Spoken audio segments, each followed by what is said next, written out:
Good morning everybody. In this lecture we are going to see some problems in the chapter of chemical kinetics. So first problem, for a certain reaction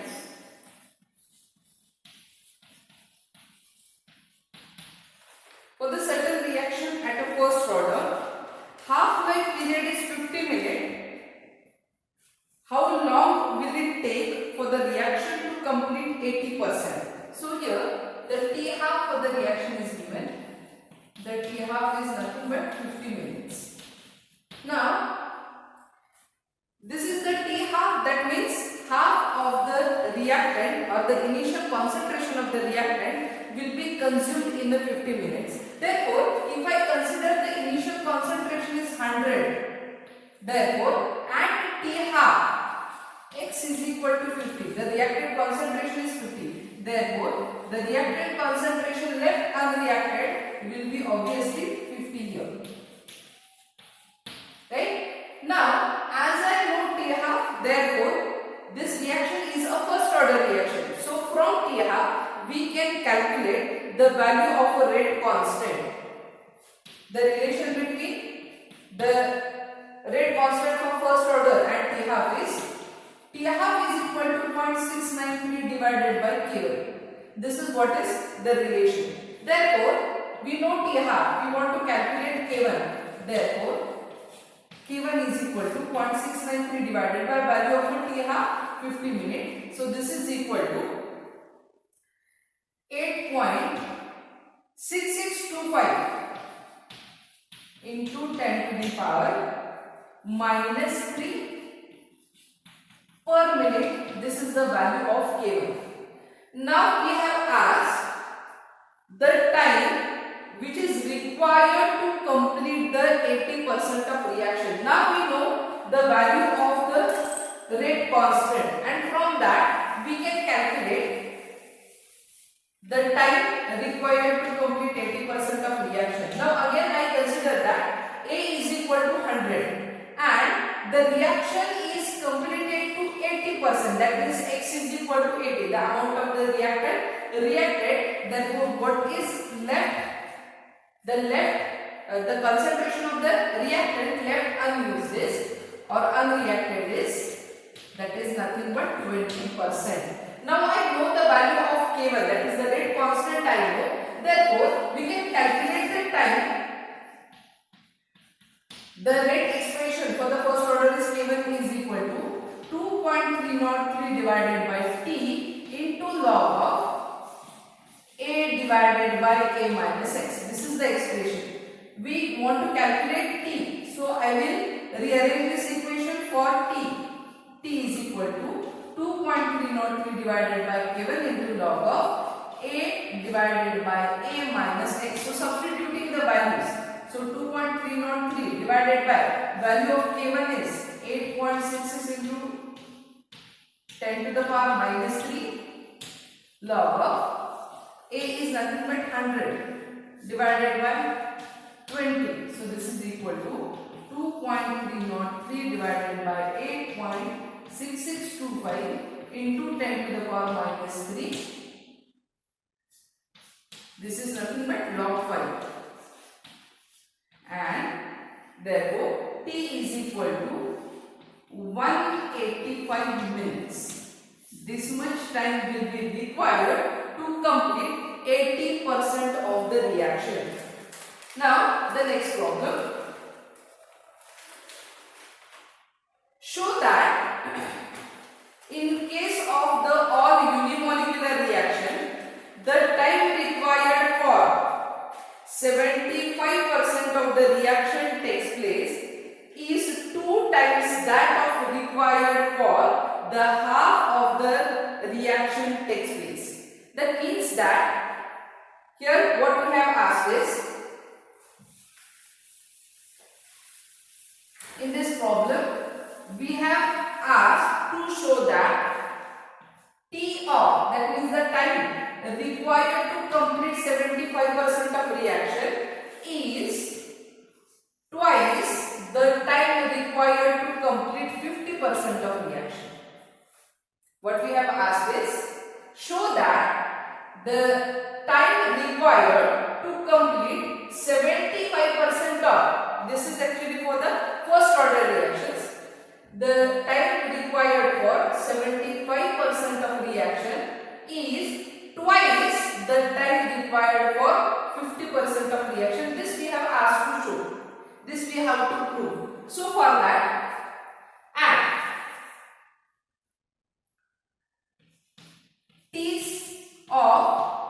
75%. For this, if we consider A is equal to 100, X is equal to 75% of the reaction must be completed. That means the reactant left unreacted is 25%. Now therefore, from the expression, if I put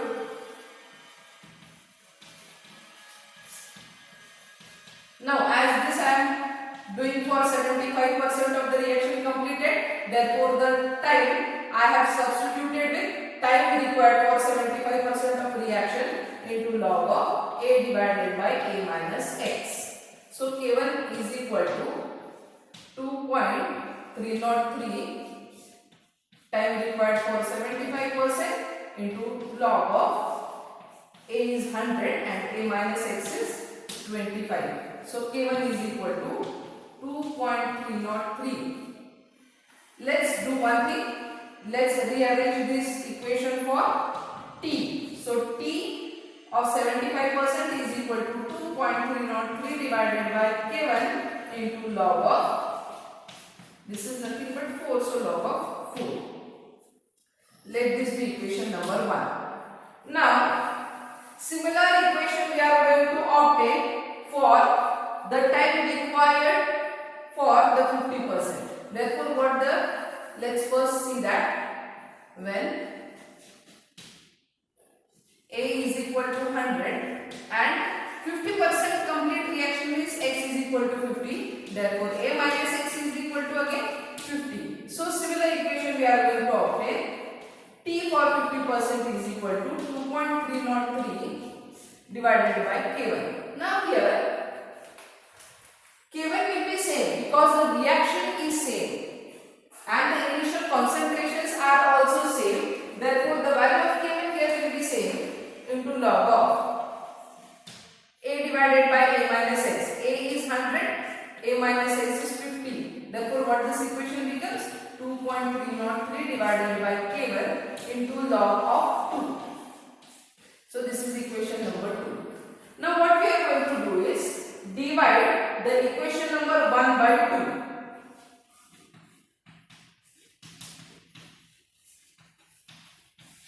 Therefore, T of 75% divided by T of 50% is equal to 2.303 divided by K1 into log of 4.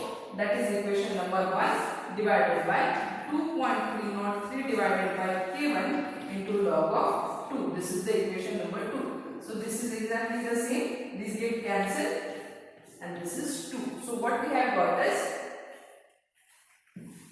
T of 75% divided by T of 50% is equal to 2. That means if I took this T of 50% to this side, so what the equation becomes?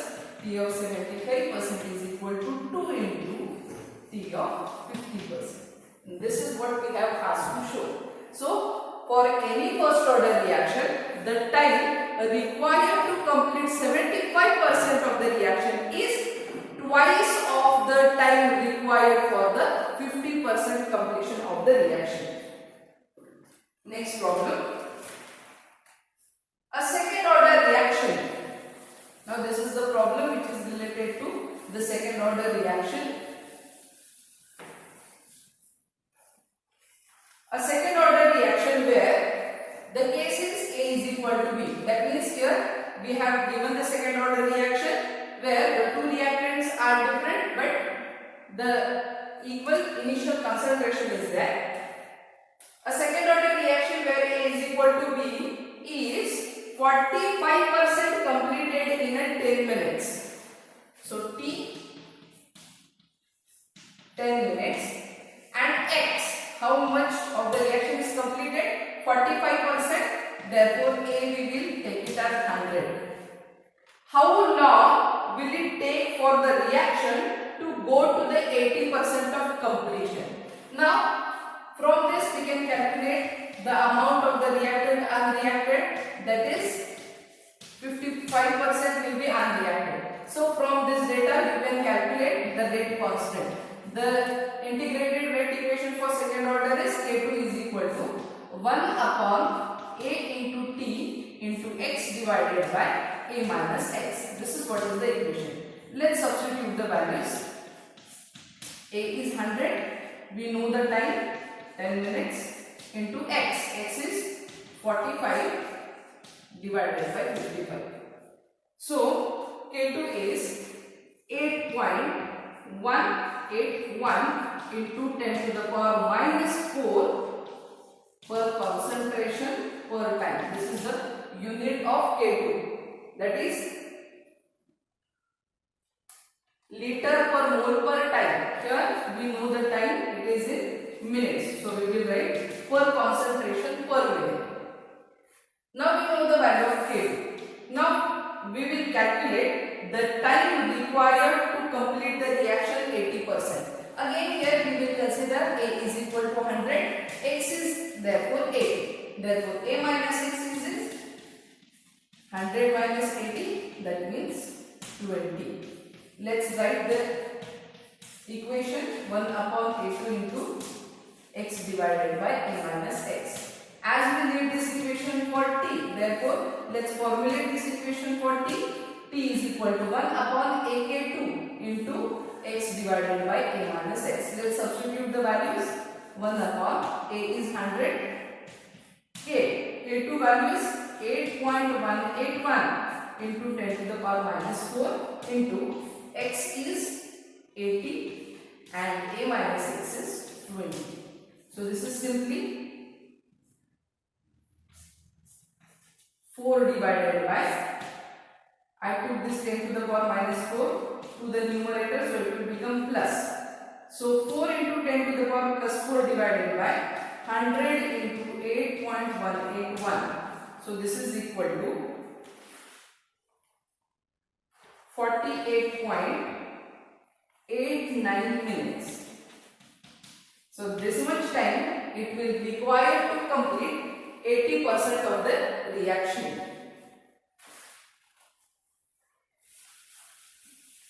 Now the next problem. We have given some data. The following results were obtained for the saponification of ethyl acetate using equal concentration of ester and alkali. Here we have given the time and ml of acid used.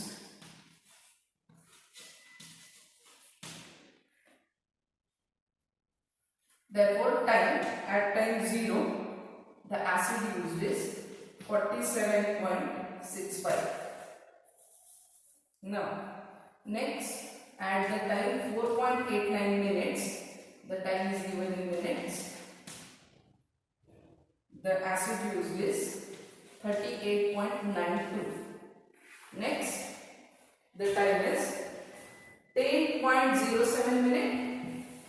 The acid used is 32.62. Next, time 23.66 minutes. The acid used is 22.58, and at the infinity, the acid used is 11.84. So this is the data we have given. Here the saponification of ethyl acetate. This is ethyl acetate. This is what is the reaction considered here. And these both are taken in an equal concentration. So here the products are, these are what are the products. Here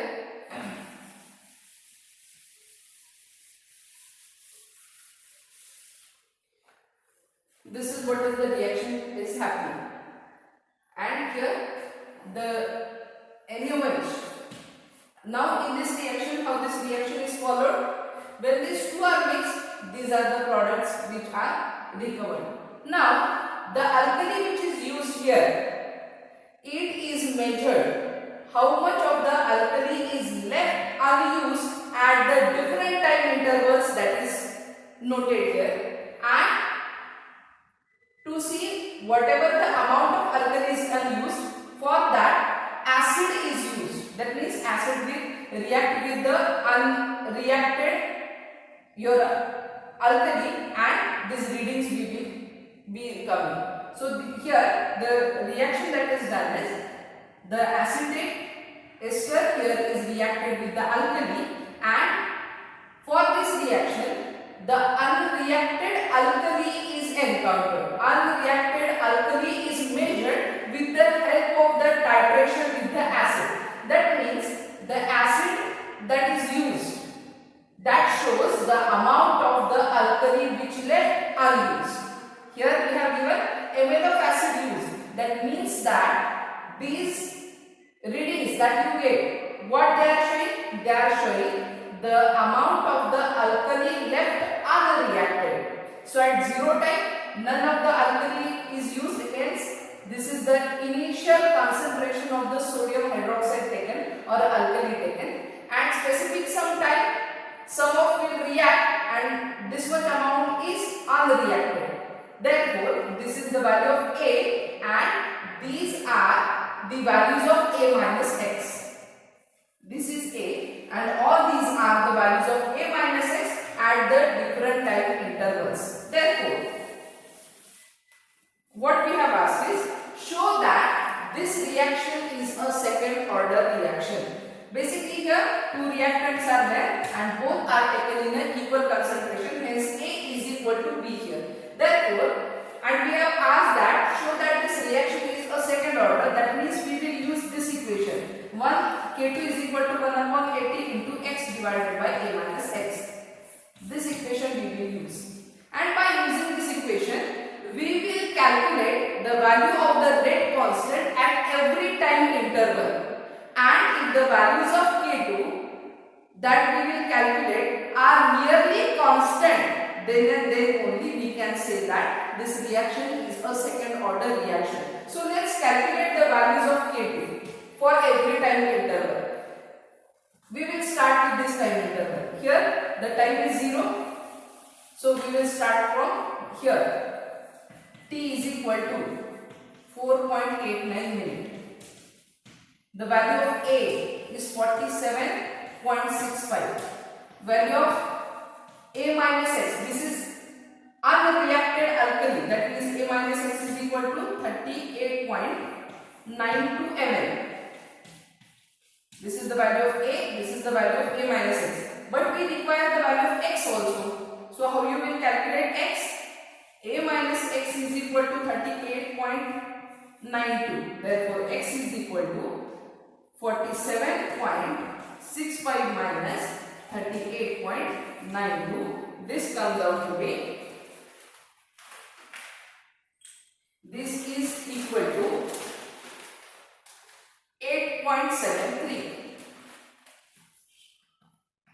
So now to calculate the rate constant for the first time interval, we know the value of T, we know the value of A, we also know the value of A minus X and X also. So therefore K2 is equal to 1 upon 80 into X divided by A minus X. Now we are going to substitute the values.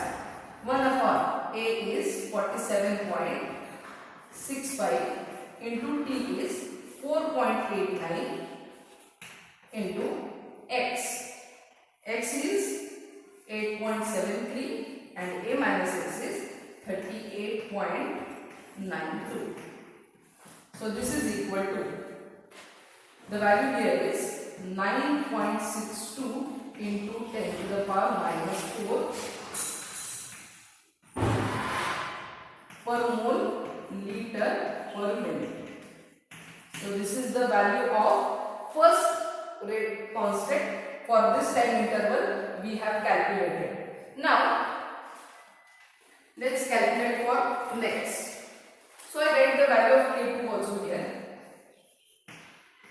Here K2 we have got is 9.62 into 10 to the power minus 4.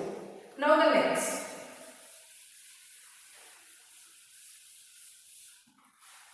Next time is 10.07 minute. A is same, B that is 47.65 ml. A minus x at this time interval is 32.62 ml. Therefore, x is equal to 47.65 minus 32.65, and this is equal to 15.03 ml. Therefore, let's calculate K2. 1 upon A is 47.65 into T 10.07 into X 15.03 divided by A minus X, that is 32.62, and this value comes out to be 9.60 into 10 to the power minus 4 per mole liter per minute. This is the value of K2 at this time interval, so I write the value here 9.60 into 10 to the power minus 4. Next,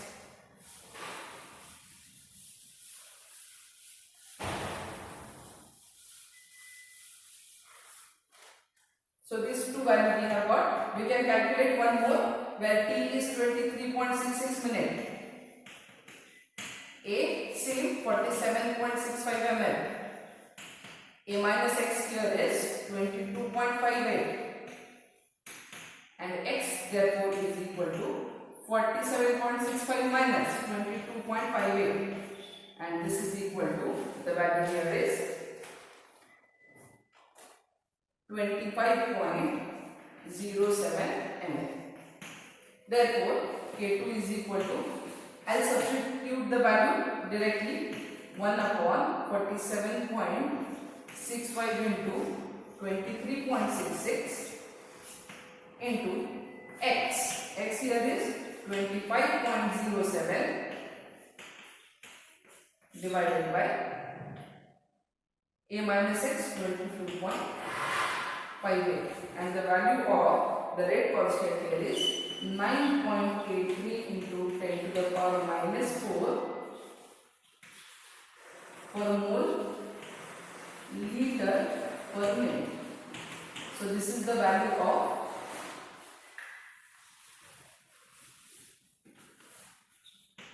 this is 9.62 into 10 to the power minus 4.